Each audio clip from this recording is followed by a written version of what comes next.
Hi guys.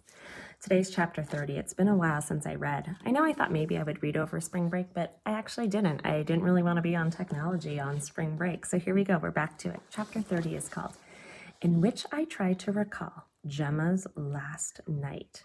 November 10th, 1860.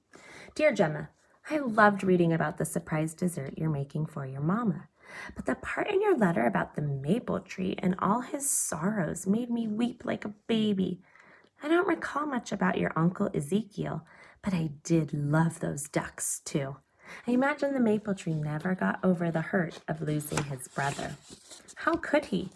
I remember my own brothers in my prayers every night. Do you guys remember that all of her family, literally every single person is dead, and that's why she's with Aunt Kitty?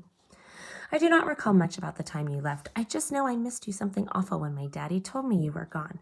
I thought I'd done something to hurt your feelings since you never said goodbye, and we never got to exchange presents or spit in our hands and seal our friendship. But now I know there was no time for saying goodbye. After they buried the pickled onion's husband, my daddy got real quiet. He never talked about that night, so I don't know what happened. I only heard dribs and drabs from gossips around town, and I wasn't allowed to go to the funeral. Daddy thought it was bad luck to have a child so close to the Grim Reaper.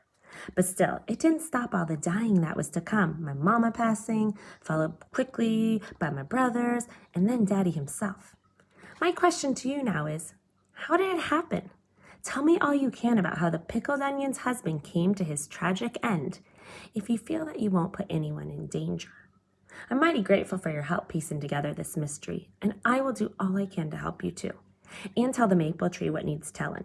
I don't know if the pickled onion's work will take me to see Phil Odell, Philadelphia, again, but I sure can try to find a way to get there. And I believe someday you will, too. You just have to be extra safe about it.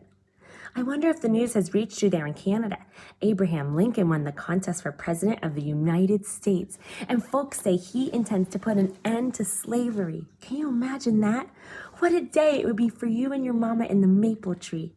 I dreamed last night that you came here to Chicago, and we rode my mule Whiskey past Potter Palmer's Emporium and ate fried bread on Lake Street. You stole stacks of your pies and made more money than could fit into your purse. Very truly, your friend, Nell.